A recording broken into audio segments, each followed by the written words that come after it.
और बाकी एसएसबी की प्रिपरेशन कैसे चल रही है आप लोगों की? बढ़िया सर। बढ़िया कर रहे हैं ना सब लोग? हाँ इधर आपकी प्लेलिस्ट है सर, आपकी प्लेलिस्ट वो है सर, उससे मजा आता है सर सुन के। हाँ, मेरे फेलियर्स मैंने इसीलिए मतलब बताए थे यार सब लोगों को कि मतलब मेरी जो गलतियां हैं वो आप लोग ना करो। ठीक है।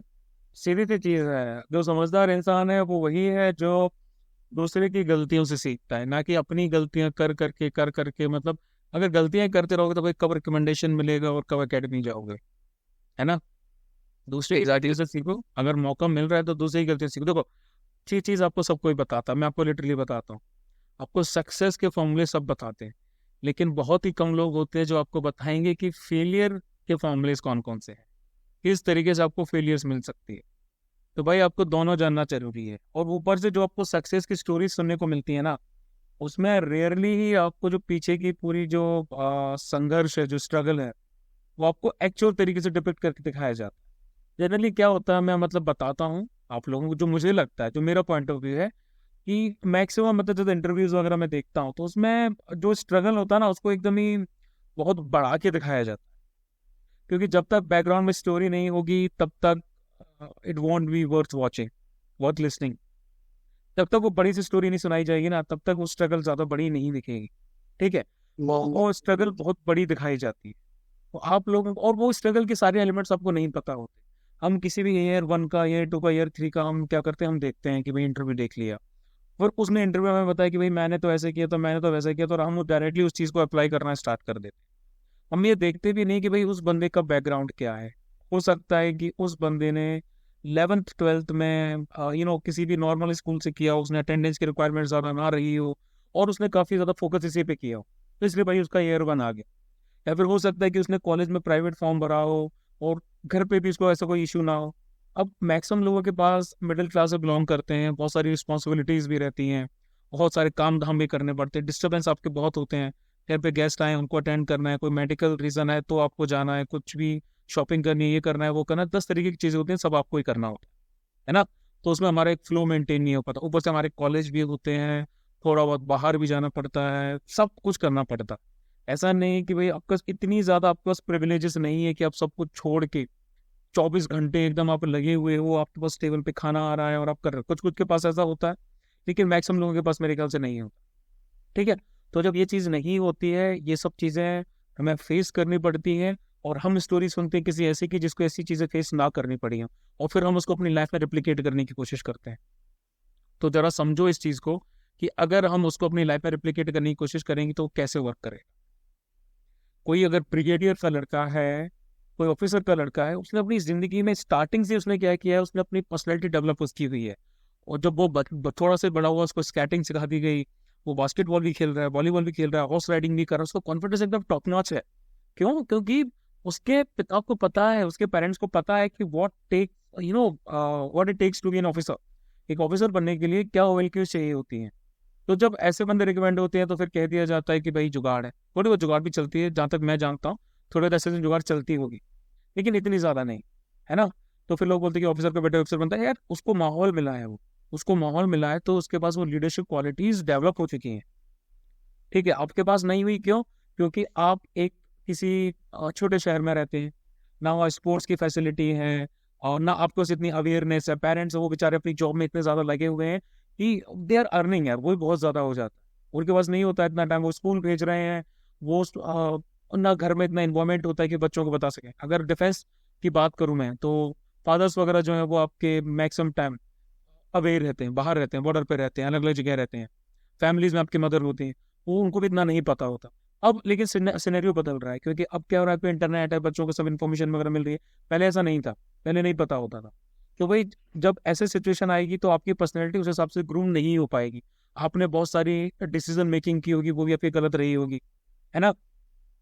और अगर एज्यूम कर लिया जाए कोई किसान का बेटा है, उसकी तो फिर एकदम ही अलग जाएगी। अब एसएसबी में क्या होता है ना, एसएसबी में लेकिन इन दोनों चीजों को कैसे सॉल्व किया जाता है, ऐसे सॉल्व किया जाता है कि कोई ब्रिगेडियर का लड़का, ऑफिसर का बेटा है, तो उसको किस हिसाब के रिसोर्सेज मिले हैं, उसको किस हिसाब की अपॉर्चुनिटीज मिली है, और उसने उनका क्या यूटिलाइजेशन किया है, ये देखा जाता है पीआई की फर्म के थ्रू, इंटरव्यू के थ्रू। और वहां ये देखा जाता है कि इस बंदे को जिस हिसाब की अपॉर्चुनिटीज मिली हैं, इसलिए उसका यूज नहीं किया जाता। ठीक है, तो फिर अगेन आपके पॉइंट्स कम होंगे।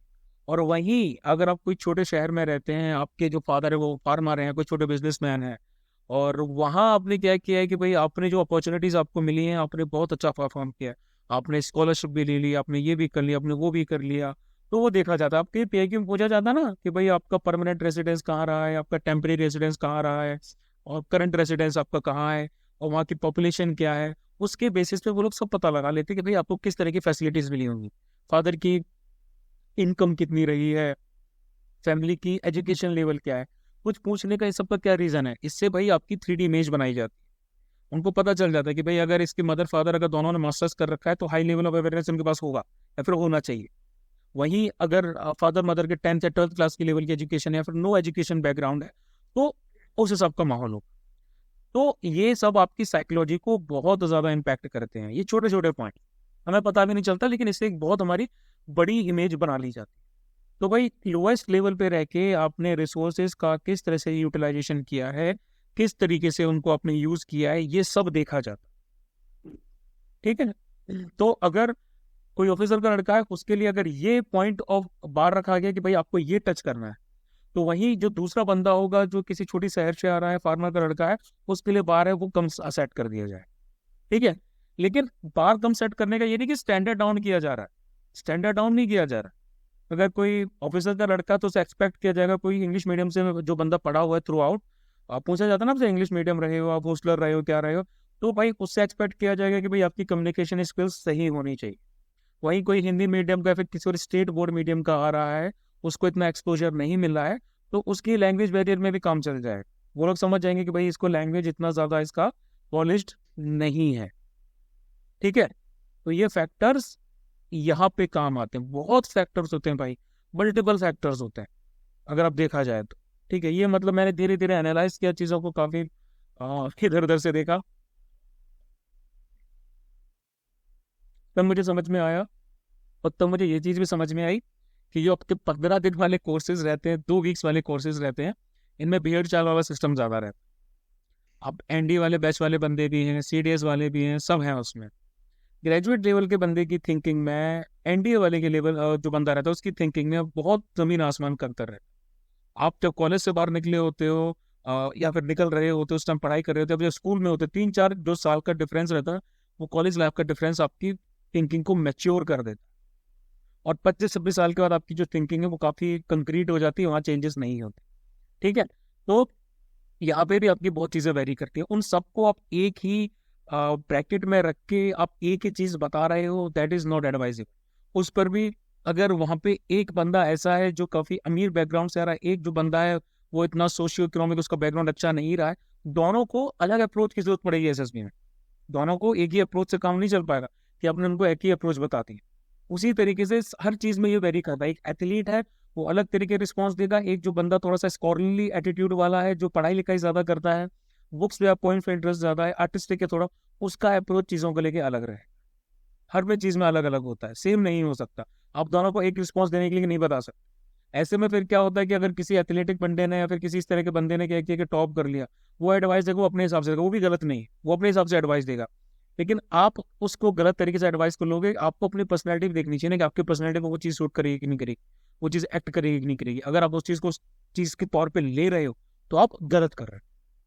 ठीक है, यस समझ गए? Yes sir.